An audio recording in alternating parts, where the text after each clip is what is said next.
Sejam muito bem-vindos e bem-vindas ao IDPcast, o podcast que traz discussões acadêmicas de excelência e conecta você com as principais reflexões jurídicas da atualidade. Eu sou Eduarda Toscani Gindri, professora e coordenadora dos cursos de pós-graduação Stricto Sensu em Direito do Instituto Brasileiro de Ensino, Desenvolvimento e Pesquisa, o IDP. No episódio de hoje, eu tenho o prazer de receber uma convidada muito especial, cuja pesquisa, desenvolvida aqui na nossa casa, está na vanguarda dos debates contemporâneos sobre direitos fundamentais e tecnologia.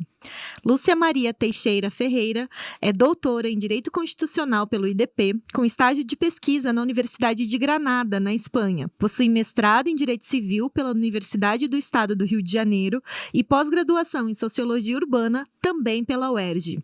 Lúcia é sócia fundadora da Lúcia Teixeira Consultoria Jurídica e procuradora de Justiça aposentada do Ministério Público do Rio de Janeiro, trazendo uma valiosa experiência prática que enriquece a sua produção acadêmica. E aqui temos um motivo muito especial para celebrar. A Lúcia foi a vencedora do prêmio de melhor tese de doutorado do IDP em 2024, com uma pesquisa muito relevante para os tempos atuais. Sua tese, intitulada A Dimensão Objetiva do Direito Fundamental à Proteção de Dados Pessoais, Perfilamento e Microdirecionamento de Propaganda Político-Eleitoral Digital para Provedores de Aplicação de Internet, investiga questões cruciais sobre como a nossa democracia se relaciona com as novas tecnologias digitais.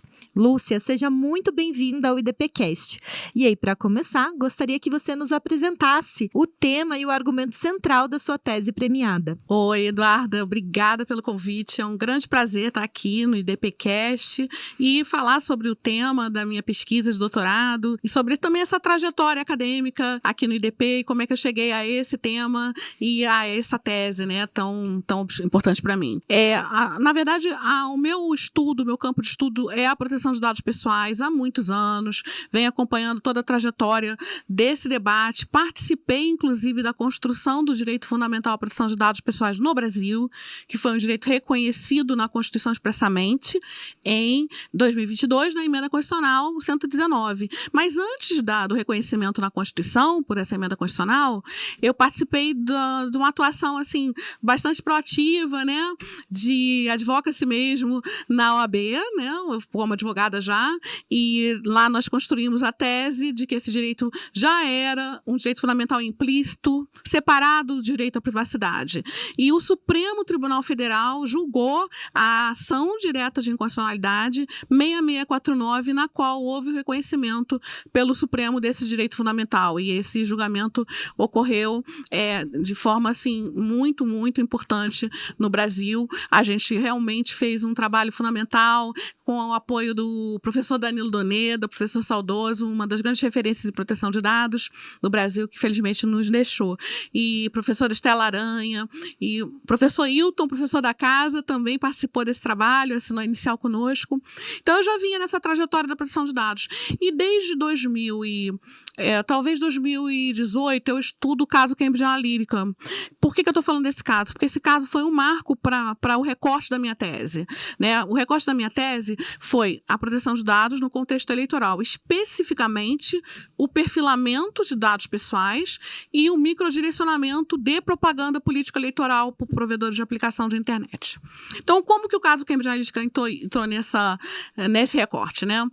Na verdade, o caso Cambridge Analytica, muitas pessoas acham que foi um caso de vazamento de dados pessoais, mas ele foi um caso, especificamente, de quebra da integridade contextual na proteção de dados. Ele foi um caso de tratamento irregular, uso irregular, captura totalmente ilegal de dados.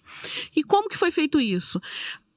Uma empresa chamada Cambridge Analytica, ela fez quiz, né, questionários para usuários do Facebook e coletou perfis com esses questionários. E a partir desses questionários, ela coletou também dados de outras pessoas, dos contatos dessas pessoas. Então, ela coletou dados de praticamente 100 milhões de pessoas no mundo.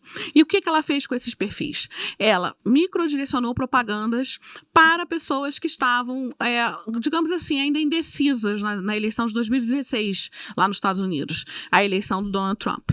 Então, essas pessoas recebiam propagandas com desinformação, com muitas coisas tendenciosas, e aí é que a gente começa a perceber a diferença na propaganda eleitoral entre persuasão, influência, persuasão, que toda propaganda deve ter, para a manipulação eleitoral digital. Então, esse foi um grande case, o maior case, assim, case mais estudado de interferência, né, através do microdirecionamento e do perfilamento na autonomia do eleitor.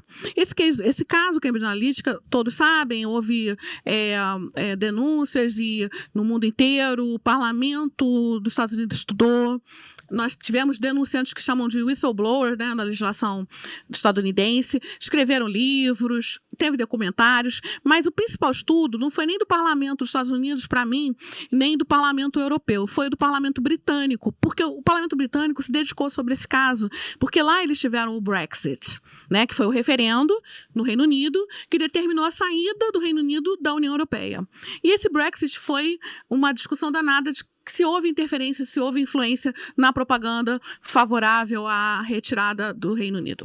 Por que eu estou falando especificamente do parlamento britânico? Porque o parlamento encomendou um estudo muito importante à Autoridade Nacional de Proteção de Dados lá do Reino Unido, que se chama ICO, em inglês, a sigla. Essa autoridade fez um estudo fenomenal sobre como funcionou esse ecossistema, como funcionou toda essa manipulação eleitoral e quem participou do quê. Não foi só Cambridge Analytica, né? É um ecossistema gigantesco que envolve uma série de empresas de marketing digital e uma série de coisas. E a partir dali compreendeu-se melhor como é que a autonomia do eleitor foi afetada, houve, assim, essa linha que foi transpassada para a manipulação. Então, a partir desse caso, a União Europeia, depois de tantos relatórios e estudos, já estava naquela fase de pacote de direito digital, criando leis para o direito digital, já tinha a GDPR, que é a Lei de Proteção dos Dados, General Data Protection Regulation, a lei europeia, da União Europeia, e a partir dali já estavam sendo projetadas novas leis, como o Digital Service Act, que é a lei de serviços digitais, a lei Digital Markets Act, que é de mercados digitais, e aí houve toda uma preparação para uma nova lei que vai entrar em vigor agora em outubro, que já foi aprovada e está em vacácio, que é a lei, é um regulamento também, que é como se fosse uma lei no Brasil, regulamento sobre transparência e propaganda política, especificamente direcionamento de propaganda política. E esse trabalho teve toda uma concepção de pacote de democracia, ação pela democracia. E um dos principais riscos para a União Europeia é a interferência nas eleições. Interferência nas eleições por organismos estrangeiros. Nas eleições internas dos órgãos membros, dos Estados-membros da União e também nas eleições para o Parlamento Europeu. E, basicamente, o principal risco é a interferência russa nessas eleições. Então, todo esse pacote foi preparado para a defesa, a resiliência da integridade europeia. A partir dessa discussão e também desse projeto de lei que estava sendo discutido naquela época, que virou essa lei, que eu comentei com vocês, esse regulamento, eu fiz o recorte da minha tese com a minha orientadora, professora Laura Schertel Mendes. Então, o recorte foi determinante para todo esse estudo, e até para o ineditismo, né, originalidade, porque a gente está fazendo uma conexão nova da autodeterminação informativa, do direito eleitoral e do papel das instituições supervisoras. É como se você fizesse a interseção matemática desses campos que não conversavam entre si muito bem, não estavam juntos. E a partir daí eu também, tento promover uma série de recomendações e mudanças e discuto também o papel do consentimento, porque acho que o foco não pode estar na questão individual e sim na questão coletiva, quando se fala de proteção de dados como um escudo ou um instrumento para a defesa da democracia. Ela funciona, no final das contas, ela é tão complexa, ela é tão central, que ela, no final das contas, é um escudo, algo que protege a nossa democracia. É um direito fundamental que é importante para a defesa não só da integridade das eleições, não só para a autonomia do eleitor, mas para a defesa da própria democracia. Lúcia, e conta pra gente um pouco mais sobre esse argumento em torno dessa ideia do consentimento na sua tese. Você traz, né, a questão de que o consentimento individual ele é um paradigma limitado para pensar a proteção de dados, né, na era digital. O que isso significa e para que paradigma a gente deve direcionar a nossa compreensão sobre consentimento? O consentimento, ele de certa forma é limitado e até um pouco superado, apesar de ser um grande pilar das leis gerais de proteção de dados, como a nossa, própria GDPR. Por quê? Porque ele foi concebido numa época anterior à sociedade algorítmica. Na sociedade algorítmica, que é o meu paradigma principal na tese, porque a gente já superou a sociedade em rede, do Manuel Castells. Então, nós vivemos na sociedade algorítmica, tem uma série de autores, Jack Balkin, que já trabalham com esse tema há muito tempo. As decisões são opacas, as decisões são automatizadas, quer dizer, uma pessoa, de repente, vai receber ou não um benefício e não sabe por que a decisão foi sim ou por que foi não. O grau de explicabilidade é muito insuficiente ainda. Então, essas decisões tomadas por sistemas automatizados ou por inteligência artificial mesmo, hoje estão governando uma grande parte da nossa vida. Então, o consentimento, no final das contas, acaba sendo limitado porque é impossível que a pessoa tenha conhecimento das consequências de um consentimento. Por exemplo, se você der um consentimento para algo com a sua íris, agora está a discussão da íris, né, na Autoridade Nacional de Proteção de Dados, então, enfim, se você acha que está dando consentimento para uma determinada coisa, para uma biometria que vai reconhecer o sua íris para você entrar num ambiente, mas você não sabe se no futuro essa mesma íris vai revelar uma doença mental. Aquela íris que você, né, fez o dado biométrico ali, ela pode no futuro revelar uma doença mental. Então você não tem a menor noção das consequências disso. E às vezes até o controlador de dados, que é um dos agentes de tratamento, né, na LGPD, ele também não sabe. Ele pode colocar num termo de uso, num termo de consentimento que você vai clicar lá e assinar, ele pode colocar uma série de coisas, até ser o mais verdadeiro possível, mas às vezes nem ele sabe qual vai ser a tecnologia no futuro para usar aquele seu dado. Então esse é um grande problema da sociedade algorítmica. E no contexto que eu estudo, a gente percebe que o consentimento ele acaba trazendo uma carga muito, muito pesada para o titular, muito pesada para o indivíduo, porque o indivíduo está lá e aí as plataformas e provedores de aplicação vão coletando seus dados, porque a gente vive numa sociedade em que, em troca dessa coleta, você ganha serviços grátis, né, dos provedores. É um modelo de negócios, né? E a sociedade da atenção é um modelo de negócios que exige praticamente que você fique cada vez mais conectada a esses aplicativos, a esses provedores. E cada vez mais os seus dados são granularizados. Então, a possibilidade de saber coisas íntimas sobre você é praticamente, né, indescritível. As plataformas sabem mais dados sobre nós do que nós mesmos. E sabem predizer comportamentos, né? Sabem indicar produtos para a gente comprar e candidatos para a gente votar, né? Então, vamos combinar que nós estamos vivendo uma situação limítrofe, bastante explosiva. Então, se você pensar que há uma possibilidade de uma nova geração de leis de proteção de dados que tenham temas de proteção de dados também, podem se destinar a questões digitais, mas que pensem em proteção de dados. Elas já estão na Europa, já estão colocando algumas questões além do consentimento, como, por exemplo, o Digital Services Act, essa lei que eu comentei, e o próprio regulamento de publicidade e transparência da União Europeia. Como eles fizeram? Eles fizeram uma técnica. Eles pensaram em dados que são tão relevantes e tão arriscados para o indivíduo, para o direito fundamental, que mesmo com consentimento, eles não poderiam ser usados em determinadas situações. Então, isso se aplica no contexto da propaganda em relação aos dados sensíveis. Dados sensíveis são aqueles dados que representam o maior risco para o indivíduo. Risco de discriminação, risco de uso indevido. Então, tem princípios relacionados a essa concepção, tem o princípio da prevenção, o princípio até do princípio da precaução, que é muito usado no direito ambiental e que a gente também tem usado na proteção de dados. Então, esses princípios nos levam a essa nova concepção do consentimento. Não que ele vá deixar de ser ter a importância que ele ainda tem, mas que ele precisa ser revisto, ele precisa ser visto de uma forma coletiva. Como podemos encarar o consentimento sem olhar só para o indivíduo? Porque a carga é muito grande em cima do indivíduo e o indivíduo não tem mais condições de fazer essa aferição. Não é um paternalismo, isso é uma consequência dos desdobramentos das novas tecnologias na sociedade algorítmica. Acho que também é uma compreensão da força, né, dessas instituições que controlam esses dados e controlam essas tecnologias. E aí, olhando também para essa relação do indivíduo como esse sujeito que está nessa sociedade algorítmica e essas tentativas de construção de regulações e os desafios que permeiam essas construções, você defende, né, na sua tese, uma articulação entre a Autoridade Nacional de Proteção de Dados e o Tribunal Superior Eleitoral.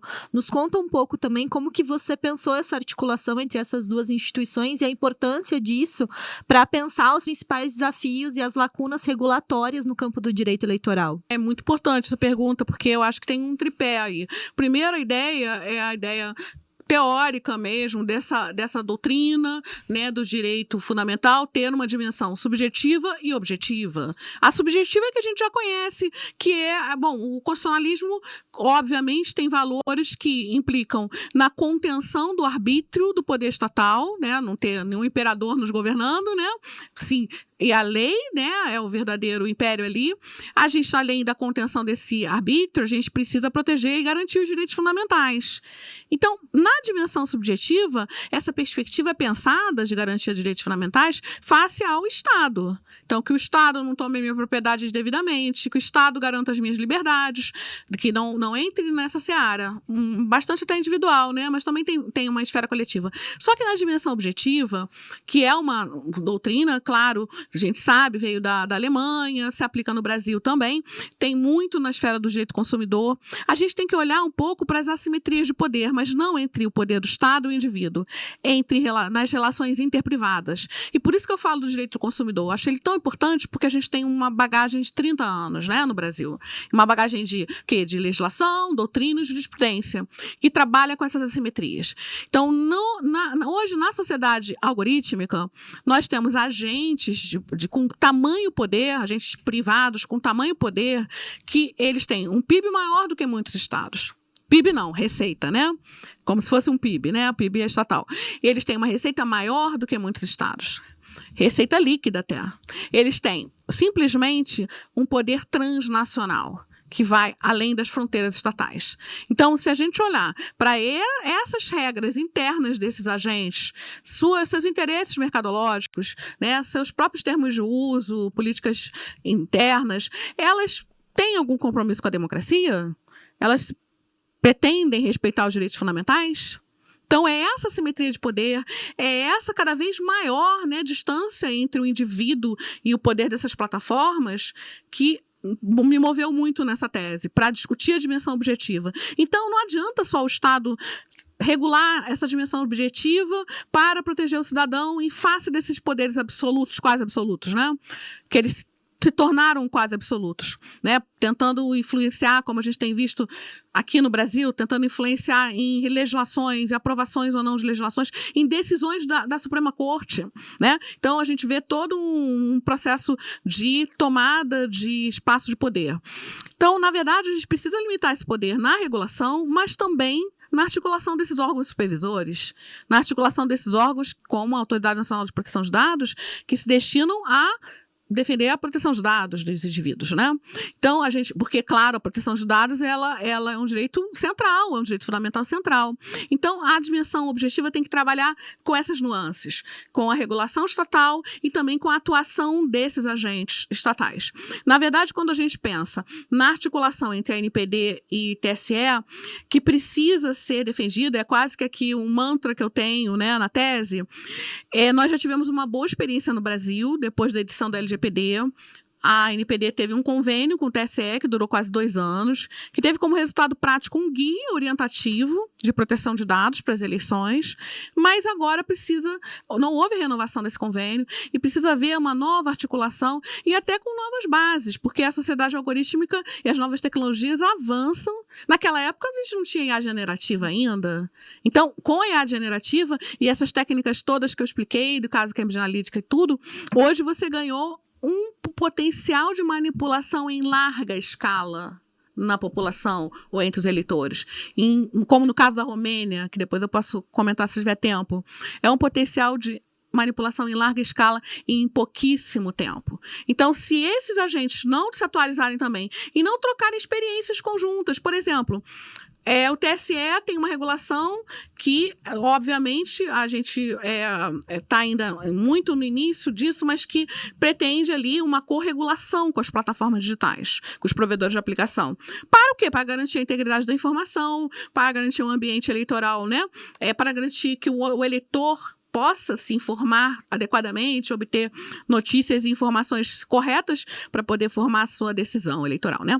Mas, enfim, a Autoridade Nacional de Proteção de Dados, dentro das suas competências e atribuições, também tem experiências importantes para trocar com o TSE e para trabalhar conjuntamente. Claro que ambos os órgãos têm sua esfera de atribuição, de competência. Mas é importante essa troca. Se pensar que até atuações da regulamentação do TSE responsiva, de monitoramento dos agentes econômicos, de programas de compliance que são analisados e vistos, e todo esse trabalho que já está bastante avançado, é importante também para o TSE a conversa sobre isso. Então, eu vejo vantagens em diversos aspectos. Então, basicamente, é uma das questões mais inovadoras da minha tese, olhar para essa regulação da dimensão objetiva, também na perspectiva de que a proteção não depende só da regulação, mas depende efetivamente desse encontro dessas autoridades, desse encontro desses órgãos que trabalham dentro da sua competência, mas que podem atuar conjuntamente e devem. Porque para enfrentar esses problemas da sociedade algorítmica, você tem que ter novas ferramentas, você tem que ter novas formas de atuação. As antigas não funcionam mais. E esse ponto da articulação entre os agentes, né, é importante porque todo o processo da administração pública é sempre uma questão que vem a articulação dos diferentes setores. Você citou também o tema do caso da Romênia. Eu queria que você contasse um pouquinho para os nossos ouvintes, para o pessoal também não ficar aqui na curiosidade e saber um pouco mais sobre esse caso que se refere, né, às eleições de 2024. Então, conta um pouquinho. Interessante caso. Primeiro, só para contextualizar, 2024 foi o maior ano eleitoral com o uso de IA. Então, nós tivemos diversas eleições, assim como tivemos no Brasil, eleições municipais, em vários países, eleições também para o Parlamento Europeu, e o uso de IA generativa foi preponderante. Então, o que é a IA generativa nas eleições? Chatbots, deepfakes. Mesmo quando a deepfake é proibida, no Brasil ela é proibida pelo TSE, tanto para fins de propaganda positiva ou negativa, ela é proibida, mas ela, mesmo sendo proibida, ela aconteceu. Muita deepfake. A gente viu ali centenas de casos. Até lá no laboratório, depois eu conto, né, sobre o laboratório da gente pesquisa. Mas, na verdade, falando de ser esse marco eleitoral da IA generativa, né, e os receios que já estavam na cabeça dos pesquisadores, dos próprios reguladores, houve o caso da Romênia. É um caso, assim, digamos assim, um caso muito marcante para essa discussão de eleitoral, de manipulação eleitoral. Porque, em pouquíssimo tempo, uma rede social foi inundada próximo à data da eleição, porque o calendário eleitoral ele é um calendário curto. Estou falando do calendário oficial, porque tem a pré-campanha que é a maior, né? Mas o calendário eleitoral mesmo ele é um calendário sempre curto. No Brasil, começa 16 de agosto, né? E vai até o primeiro ou segundo turno. Então, na Romênia também era um calendário curto. Em pouquíssimo tempo, numa rede social chamada TikTok, que todo mundo conhece, houve o quê? Uma proliferação de microdirecionamento, astroturfing, tudo para, digamos assim, inflar um candidato que era quase que inexistente nas pesquisas. Esse candidato era um candidato pró-Rússia. Ele defendia os interesses russos e queria a saída da Romênia da União Europeia. E esse candidato ele não tinha expressividade nenhuma, só que através de tem um sujeito muito engraçado, assim, muito relevante nesse processo, que é o chamado rei do TikTok. Eles fizeram um esquema com influenciadores eleitorais que foram pagando propagandas, colocando propagandas gratuitas ou propagandas comuns, porque o TikTok diz que não aceita propaganda política, mas houve essa inundação de propaganda política lá, para inflar esse candidato, mas sempre dizendo que ele é ótimo, que ele defende os valores, que ele é não sei o quê. E essa propaganda toda, em pouquíssimo tempo, foi sendo redirecionada para os aplicativos de mensageria e foi, assim, uma manipulação sem precedentes ali. E gerou um primeiro turno com um resultado que foi fabricado. Por quê? Porque esse candidato ganhou o primeiro turno. A partir das investigações da inteligência romena, a autoridade eleitoral decidiu por anular o primeiro turno por manipulação digital, eleitoral, por autoridade, por influência estrangeira, influência russa. E essa decisão foi confirmada pelo Tribunal Constitucional Romeno. O candidato não, obviamente, né, ele recorreu, ele foi, na verdade, ele foi ao Tribunal Europeu de Direitos Humanos, tentando, com base na Convenção Europeia de Direitos Humanos, alegar que essa decisão estava equivocada, que ele deveria continuar no pleito, que a eleição não poderia ser anulada. Só que ele perdeu. Tanto ele perdeu na Suprema Corte, ele perdeu no Tribunal Constitucional de Direitos Humanos, Europeu de Direitos Humanos, e houve a renovação do processo. Quando houve a renovação do processo eleitoral, então remarcaram para maio, porque a eleição foi em novembro, e ele foi anulada a eleição em dezembro. E o processo foi renovado em maio. Ele tentou novamente o registro de candidatura, e ele perdeu esse registro. Então, depois eles refizeram a eleição, fizeram o primeiro turno, e antes disso, durante esse período, é importante ressaltar que, como a lei europeia, que naturalmente rege essa questão, o Digital Services Act, porque a outra lei eleitoral não estava em vigor, essa lei é muito importante para eles, porque ela prevê mecanismos junto às plataformas, que são os tais mecanismos de corregulação. Então, o TikTok foi chamado pela Comissão Europeia e pela autoridade romena também, entregou todos os dados, apresentou todas as informações relevantes, inclusive sobre os algoritmos de recomendação que insuflaram esse candidato através desses conteúdos fabricados, e isso tudo está sendo objeto de análise. O que pode acontecer na União Europeia? Existe uma sanção de multa até 6% do faturamento de uma empresa como o TikTok, 6% do faturamento global. Então, as multas são altas. Mas não se sabe se o TikTok vai receber essa sanção. Ele está colaborando. Ele colaborou muito com as autoridades romenas e a União Europeia, o Parlamento Europeu, a Comissão Europeia. Nessa renovação da eleição, em maio, ele colocou mais moderadores, ele colocou mais equipes que entendem a língua romena, para poder toda a situação na plataforma ficar regular. Então, realmente houve uma mudança muito grande de postura da plataforma, que na primeira versão da eleição, no primeiro turno que foi anulado, não fez nada antes. Então, depois resolveu colaborar e está colaborando até hoje com a investigação. Então, esse é um caso em que houve a medida extrema, que é a anulação de uma eleição por manipulação eleitoral digital. Agora, você pode me perguntar, se isso acontecer no Brasil, será que a gente vai ter o mesmo resultado? Bom, no Brasil acho que seria muito difícil anular um primeiro turno de uma eleição presidencial, que é como foi lá, presidencial. Acho que seria um cenário que a gente nunca viu, né? Então, um cenário novo pra gente. Então, acho que a gente tem que trabalhar nas medidas de prevenção, na corregulação com as plataformas, que elas estejam atentas, estejam trabalhando com o tribunal para verificar esse tipo de ataque, esse tipo de interferência, né? Tem um ponto que eu acho muito interessante do desenvolvimento da tua tese, que é o quanto você consegue situar ela num fluxo de discussão entre Brasil e Europa, que é uma região que tem se debruçado sobre essas questões de dados pessoais, de regulação de inteligência artificial, mas também uma pesquisa que se desenvolve a partir de um berço da pesquisa empírica, porque você se relaciona com diferentes iniciativas de pesquisa empírica que te permitem explorar esse seu tema ali em pequenos fragmentos, mas que no final das contas a tese se produz nesse grande fluxo, né, de internacionalização, mas também a partir de diferentes processos, engajamentos de pesquisa empírica que você, enquanto pesquisadora, se dedicou ao longo do seu doutorado. Então eu queria que você contasse um pouco sobre a produção da tese dentro desses dois fluxos que eu vejo que fazem muito parte da tua natureza enquanto pesquisadora. Isso é muito interessante, Eduarda, porque aqui no IDP eu tive a oportunidade de fazer uma série de trabalhos de pesquisa, participar de inúmeros grupos e de fazer um estágio de pesquisa na Universidade de Granada, na Espanha. Na verdade, a universidade ofereceu um curso com o IDP, né, um convênio com o IDP, e lá eu pude participar do curso e depois participar do estágio de pesquisa com um tutor, professor espanhol.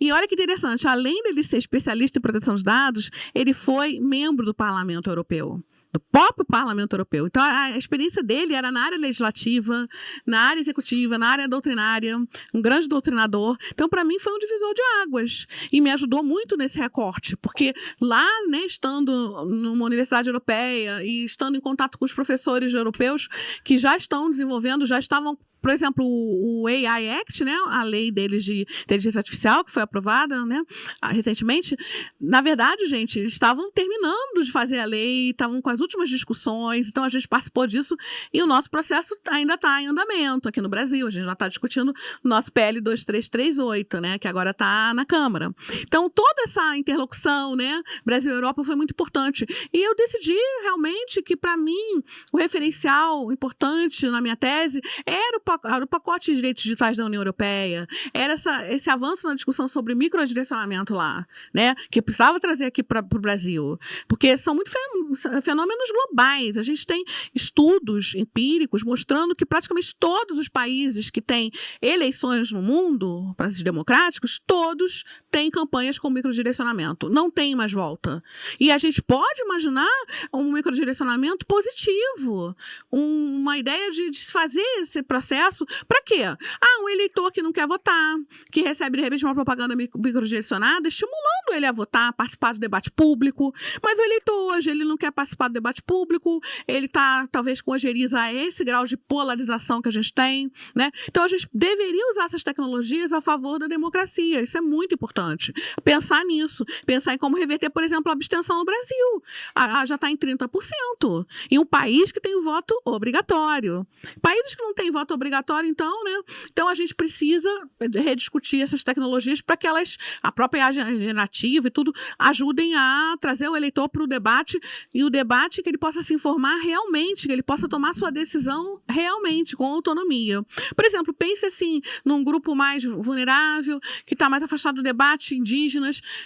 Tem países em que, mesmo no Brasil, os indígenas precisam estar conectados com o debate. Isso a IA generativa pode ajudar. O próprio microdirecionamento pode ajudar. Mas, na minha tese, como eu tinha que fazer o meu recorte, o meu foco foi nos riscos, né? Mas eu quero ressaltar que existe um potencial positivo, sim. Ele pode ser pensado para o futuro do uso da IA, da própria IA, para favorecer esses processos eleitorais. Então, eu acho que esse meu lado de pesquisadora muito forte, né? De pesquisa empírica, é uma pena que o meu tema não permite uma pesquisa empírica do tipo, vou fazer um microdirecionamento numa eleição real. Tipo assim, uma eleição para sindicato ou para um grêmio. Isso, eticamente, não é impossível a gente conseguir fazer isso. Então, na verdade, a gente acaba trabalhando com grupos de controle, pesquisadores que trabalham até com técnicas de matemática, estatística, para entender os efeitos do microdirecionamento, né? Porque, na verdade, qualquer efeito que o microdirecionamento tenha numa eleição, ele pode ser crucial. Uma eleição pode ser decidida por 100 votos, por 0 ponto alguma coisa por cento. Então, é importante que se veja que o tema tem relevância e decide os futuros de uma nação. E quando você fala, né, dessa relevância do tema, pensando os futuros da nação, a gente está num próximo ano já é um ano eleitoral de uma eleição presidencial que se avizinha, em que a temática do uso de inteligência artificial, da regulação da incidência do TSE é a pauta do dia. Me conta como você vê o papel da sua tese nesse cenário, que você espera contribuir não só para o debate acadêmico, né, jurídico, a partir dos argumentos da sua tese, mas como você vê a possibilidade de construir uma doutrina, de construir uma jurisprudência e de trabalhar, né, com os diferentes setores da administração pública, do judiciário, a partir dos achados da tua tese. Bom, isso é muito interessante, porque eu já estou vendo uma série de respostas, estou tendo contatos com órgãos importantes. A ANPD esteve presente na Summer School, onde eu apresentei os resultados da minha tese. O TSE também esteve presente, então eu já mandei para eles a tese, eles estão discutindo. Agora eu vou dar um curso no TSE, tenho feito debates e, na verdade, a gente tem um trabalho muito importante aqui no IDP, que eu quero até divulgar, que é dentro do CEDIS, né, o Centro de Direito e Sociedade de Internet. Ele é dirigido, né, pela professora Laura e o professor Vitor. O CEDIS tem uma série de projetos importantes, e um deles é o LIA, que é o Laboratório de Governança e Regulação de Inteligência Artificial. Dentro desse guarda-chuva todo, o CEDIS, nós estamos desenvolvendo algumas pesquisas importantes para a integridade da informação e para o uso de IA em eleições. No ano passado, tivemos uma pesquisa chamada Construindo Consensos, Deepfakes nas eleições municipais de 2024. Foi uma pesquisa empírica, resultados super importantes. Teve um evento de um dia inteiro aqui no IDP, foi online, mas patrocinado pelo IDP. Nós trouxemos para esse evento uma série de autoridades públicas, de pesquisadores. Participaram conosco 4 grupos de pesquisa que também trouxeram seus resultados sobre deepfakes, propaganda política nas eleições. E para você ter uma ideia, Eduarda, esses resultados, esse relatório hoje é citado em trabalhos de pós-graduação, professores do Brasil inteiro falam do nosso trabalho, jornalistas, inclusive que querem que a gente continue com essa pesquisa, talvez a gente retome no ano que vem. E neste ano nós estamos trabalhando numa pesquisa, né, no laboratório, no LIA e no CEDIS, sobre a efetividade da corregulação na regulação do TSE, na resolução do TSE. Então, é um toolkit que nós vamos apresentar, né, para que nós podemos apresentar sugestões para o aperfeiçoamento da legislação eleitoral, para o aperfeiçoamento dos processos eleitorais, dos processos dentro dos tribunais. E isso também vai ter impacto até na regulação do Marco Civil da Internet, né? Que o Supremo Tribunal deu uma decisão muito importante, uma tese nova no Brasil, né? Os novos sistemas de responsabilidade. Então, eu acho que esse trabalho todo tem um impacto enorme. Eu acho que é o que a gente hoje, o nosso maior foco é esse. E no ano que vem a gente vai continuar estudando o impacto da IA nas eleições, a questão das deepfakes. Eu também estou integrando um grupo de trabalho da SECOM, Secretaria da Comunicação da Presidência, sobre deepfakes. Deepfakes como um fenômeno geral, não só no eleitoral. Golpes com deepfakes, o problema das deep nudes, que é um negócio seríssimo, que ataca muito os jovens, adolescentes, principalmente mulheres, tem uma violência de gênero aí, e também a violência política de gênero, que usam deepfakes na violência política de gênero, as candidatas que foram prejudicadas com uma série de deep nudes, que eles divulgam essas imagens das candidatas, né, com nudez, ou a imagem é vídeo, e a candidata fica prejudicada na eleição, né? Então a gente está discutindo também soluções regulatórias para esses fenômenos. Certo. Lúcia, estamos chegando então ao final aqui do nosso IDPcast. Eu queria que para a gente encerrasse, você deixasse um recado aos nossos ouvintes que têm interesse de seguir carreira acadêmica como você, se tornar uma grande pesquisadora, que tem essa interação que conecta a academia e o mercado e a política e a sociedade civil o tempo todo, sobre que você nos contasse e trouxesse essa chamada sobre qual que é o papel que a pesquisa tem na sua vida, como a pesquisa ocupa um lugar na sua experiência enquanto sujeito no mundo que a gente vive. Bom, eu queria, em primeiro lugar, agradecer ao IDP e aos professores maravilhosos que eu tive, que me incentivaram na pesquisa, e queria dar um conselho a esses jovens, pessoas que estão também querendo fazer essa trajetória, né? Eu acho que aqui eu encontrei um espaço maravilhoso para pesquisa. Queria agradecer ao professor Hilton Robel, que me levou a inúmeros eventos. Acho que também testar um pouco o meu tema, até aperfeiçoá-lo, isso foi importante para mim. É óbvio que você não pode perder a originalidade, né?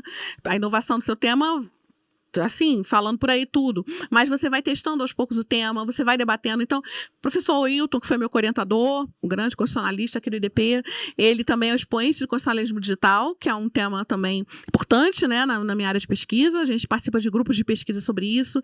Professor Guilherme Pupi, lá na Fundação Peter Heberle, que também proporcionou uma série de eventos fora do Brasil, na Universidade de Buenos Aires, fui fazer um seminário discutindo com os pesquisadores na mesa. Então, isso vai estimulando a gente a continuar nas pesquisas, trabalhando com outros pesquisadores em outras universidades, aqui no Brasil e fora. O IDP tem um monte de convênios importantes, dentro do Brasil e fora. A gente tem convênios aqui com universidades brasileiras, tipo a PUC do Rio Grande do Sul, né, a Universidade de Santa Catarina e tantas universidades importantes. A gente faz uma série de eventos trazendo pesquisadores desses lugares, e lá fora são inúmeras oportunidades. Portugal, Fórum de Lisboa, lá na Espanha a gente tem a Universidade de Granada e tem agora um novo convênio com a Complutense, né? E a gente tem, eu acho que uma série de interações que os professores vão nos convidando. Então, eu agradeço ao professor Hilton, professora Laura, foi minha orientadora, professor Pupi e tantos queridos professores aqui. Eu acho que eles são os meus grandes incentivadores. Então, eu desejo isso para vocês também, que vocês tenham grandes mestres e possam, com eles, fazer uma caminhada conjunta. Hoje eu sou coautora, né? De artigos, de trabalhos com os meus professores. Isso é um orgulho danado que a gente tem, né? A professora Marilda, que eu não posso falar dela, nossa grande eleitoralista, posso deixar de falar dela, nossa grande eleitoralista, que também participou da minha banca, trabalho também em grupos de pesquisa com ela. Então eu não gosto nem de falar quantos são, gente, porque não sei como é que a gente dá conta, mas a gente consegue. Então, muito obrigada, Lúcia. Agradeço a sua presença em mais essa edição aqui do IDPcast. Agradeço a nossa produção com o João Pedro Coppola e a Camila Santos. Nos vemos no próximo episódio.